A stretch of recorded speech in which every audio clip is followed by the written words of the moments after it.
శ్రీ మహాగణాధిపతయే నమః. శ్రీ మహాసరస్వత్యై నమః. శ్రీ గురుభ్యో నమః. శ్రీ లలితా మహాత్రిపుర సుందరీ పరాభట్టారికాయై నమః.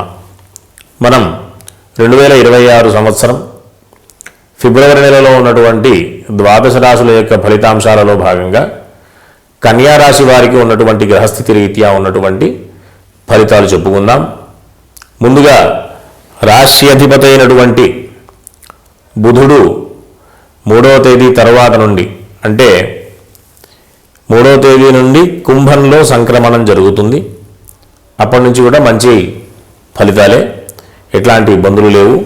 చక్కటి కీర్తి ప్రతిష్టలు కానివ్వండి, చేసేటటువంటి పనులలో మంచి ఫలితాలు, ఆ రకమైనటువంటి అన్ని ఆనుకూల్యతలు ఉన్నాయి. అంతేకాకుండా ఈ రాశి వారికి శుక్రుడు ద్వితీయ భాగ్యాధిపతి అయినటువంటి శుక్రుడు అంటే కుటుంబపరమైనటువంటి విషయాల్లో, ఆర్థిక విషయంలో కాస్త జాగ్రత్తలు అవసరమండి. ఎందుకంటే 6వ స్థానం శుక్రుడికి శుభస్థానం కాదు, వేధస్థానం. కాబట్టి శత్రుపరమైనటువంటి విషయాల్లో కానివ్వండి, రుణాలకు సంబంధించి అప్పులకు సంబంధించినటువంటి విషయంలో కానివ్వండి, ఆర్జిత ధనం సంపాదించి పెట్టుకున్నటువంటి ధనాన్ని అనవసరమైనటువంటి ఖర్చులు చేయకుండా చేసేటటువంటి పనులలో కానివ్వండి, అంతేకాకుండా చేసేటటువంటి శుభకార్యాలకు సంబంధించినటువంటి విషయంలో కానివ్వండి జాగ్రత్తలు అవసరం. ఎందుకంటే అంత అనుకూలమైనటువంటి గ్రహస్థితి కాదు. వీళ్ళకి ఏదైనా దీనికి సంబంధించినటువంటి ఇబ్బందులు ఎదుర్కొన్నప్పుడు దాని నుంచి అధిగమించాలి అంటే ప్రతి ఒక్కరూ కూడా కన్యా రాశి వారు లక్ష్మీ అష్టోత్తర స్తోత్రం ప్రతిరోజు పారాయణ చేయడం, పొద్దున సాయంత్రం కూడా చేసుకోవడం వల్ల మంచి ఫలితాలు ఉండేటటువంటి అవకాశం ఉంటుంది. అంతేకాకుండా ఈ రాశి వారికి రవి 13వ తేదీ వరకు వేధస్థానంలో ఉన్నాడు. 13వ తేదీ తర్వాత నుండి కుంభ సంక్రమణం నుంచి అంటే రవి కుంభరాశిలోకి ప్రవేశించిన తరువాత నుండి 6వ స్థానం రవికి శుభస్థానం కాబట్టి అప్పటి నుండి కూడా చాలా మంచి అనుకూలమైనటువంటి ఫలితాలు. దేని విషయంలో అంటే రుణాలు ఇంతకుముందు చెప్పుకున్నటువంటి విషయంలో కొన్ని ఇబ్బందులు పడే అవకాశం ఉంది కదా, దాని నుంచి కూడా అధిగమించేటటువంటి అవకాశాలు ఉంటాయి. శత్రువులు కూడా మిత్రులుగా మారేటటువంటి పరిస్థితి, చేసేటటువంటి పనులన్నీ కూడా చక్కగా సక్రమంగా అన్నీ ముందుకు వెళ్ళేటటువంటి పరిస్థితి. అంతేకాకుండా విదేశానికి సంబంధించినటువంటి ప్రయత్నాలు చేసే వాళ్ళందరికీ కూడా మంచి శుభ పరిణామాలు, ఈ రకమైనటువంటి ఫలితాలన్నీ కూడా ఉంటాయి.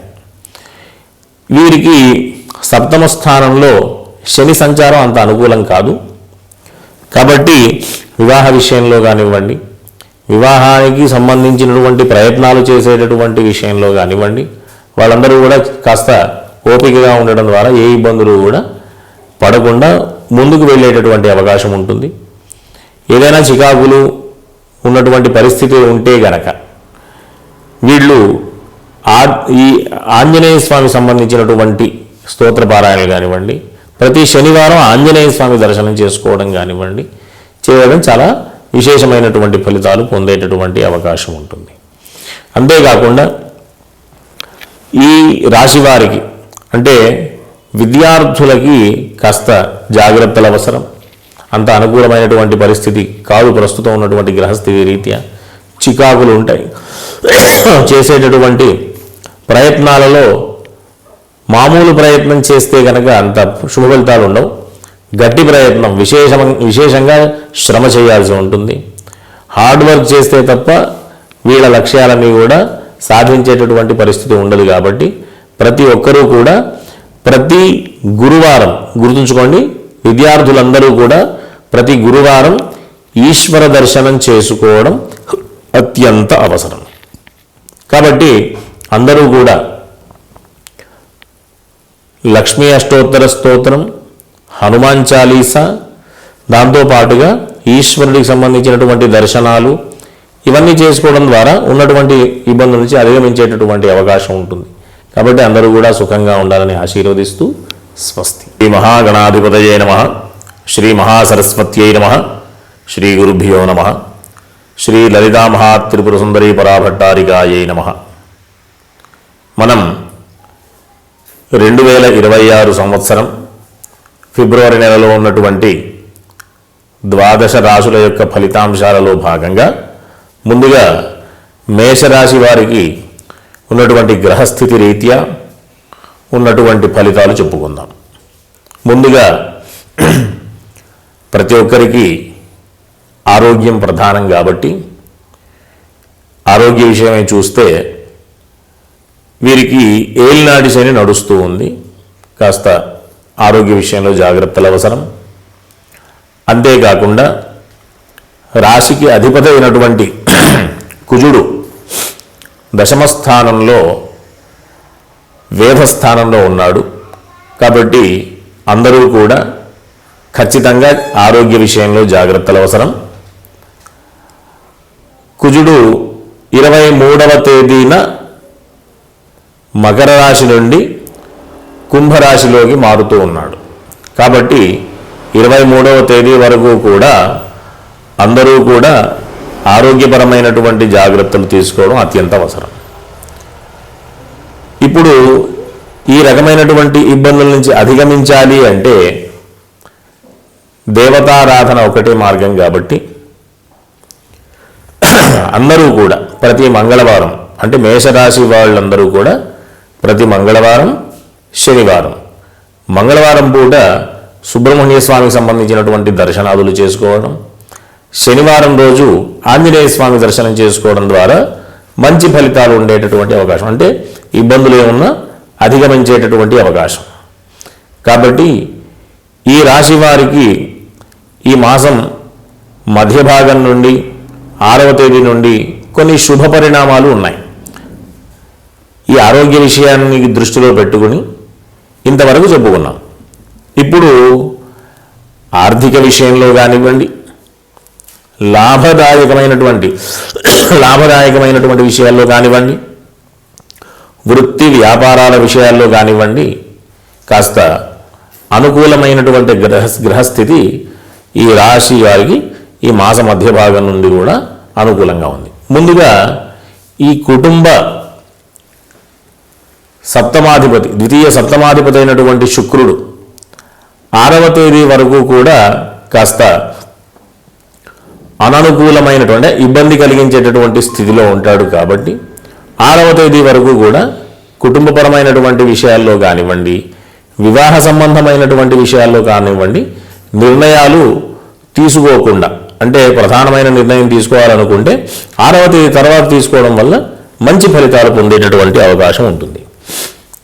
ఈ రకంగా ఈ రాశి వారికి బుధుడు తృతీయ షష్ఠాధిపతి, అంటే రుణాలకు సంబంధించిన విషయంలో తీసుకున్నటువంటి రుణం వల్ల లాభదాయకమైనటువంటి పరిస్థితి కలగాలి అని 3వ తేదీ తర్వాత నుంచి మాసం అంతా కూడా అనుకూలమైనటువంటి పరిస్థితే.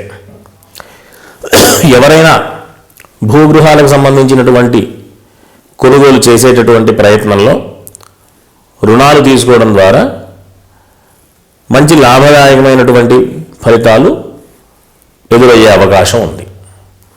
అంతేకాకుండా ఈ రాశి వారికి పంచమాధిపతి అయినటువంటి రవి ఈ మాసమంతా కూడా శుభస్థానాల్లోనే సంచారం ఉంటుంది. కాబట్టి ఆర్థికపరమైనటువంటి విషయాల్లో కానివ్వండి, పుణ్యకార్యాచరణ చేసేటటువంటి ప్రయత్నాల్లో కానివ్వండి, పూజాది కార్యక్రమాలు చేసేటటువంటి విషయాల్లో కానివ్వండి, మంచి ఫలితాలు పొందేటటువంటి అవకాశం ఉంది.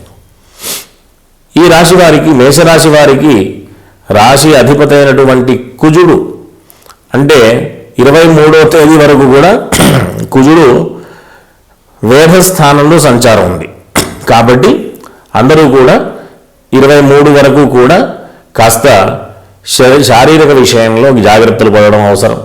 అనవసరమైనటువంటి, అంటే ఆవేశాలకు వెళ్లకుండా చేసేటటువంటి పనులలో కీర్తి ప్రతిష్టలకు భంగం వాటిల్లకుండా, అంటే అనవసరమైనటువంటి పనులు చేసి చెడ్డ పేరు తెచ్చుకోకుండా ఉండే ప్రయత్నం చేయాలి, అందరికీ అర్థమయ్యేట్టుగా చెప్పాలి అంటే.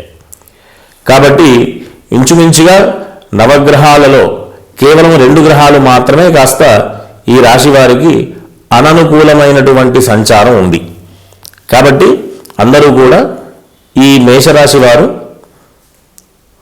కుజుడికి సంబంధించినటువంటి, అంటే కుజుడికి కందులు అనే ధాన్యం ఉంటుంది. ఆ ధాన్యం దానం చేయడం ద్వారా మంచి ఫలితాలు పొందుతారు. శనికి సంబంధించి నల్ల నువ్వులు దానం చేయడం ద్వారా దానికి సంబంధించినటువంటి ఏదైనా దుష్పరిణామాలున్నా, అనవసరమైనటువంటి పరిస్థితుల నుంచి అంటే మంచి ఫలితాలు పొందేటటువంటి ప్రయత్నం చేయాలంటే దాన ధర్మాదులు చేయడం ద్వారా మంచి ఫలితాలు పొందేటటువంటి ప్రత్యక్షంగా మనం అది ఎదుర్కొనేటటువంటి పరిస్థితి ఉంటుంది. కాబట్టి నల్ల నువ్వులు, కందులు దానం చేయడం ద్వారా ఈ మాసమంతా కూడా వచ్చేటటువంటి శుభ ఫలితాలన్నీ కూడా ఇంకా విశేషమైనటువంటి ఫలితాలుగా మనం ఆ విషయంలో మనం ముందుకెళ్ళొచ్చు. కాబట్టి అందరూ కూడా అవకాశం ఉన్నంత వరకు సుబ్రహ్మణ్య స్వామికి సంబంధించి, ఆంజనేయ స్వామికి సంబంధించినటువంటి దర్శనాదులు చేసుకోవడం అత్యంత అవసరం కూడా. కాబట్టి అందరూ కూడా ధార్మికమైనటువంటి మార్గంలో వెళుతూ మంచి ఫలితాలు పొందుతూ ఉండాలని ఆశీర్వదిస్తూ స్వస్తి.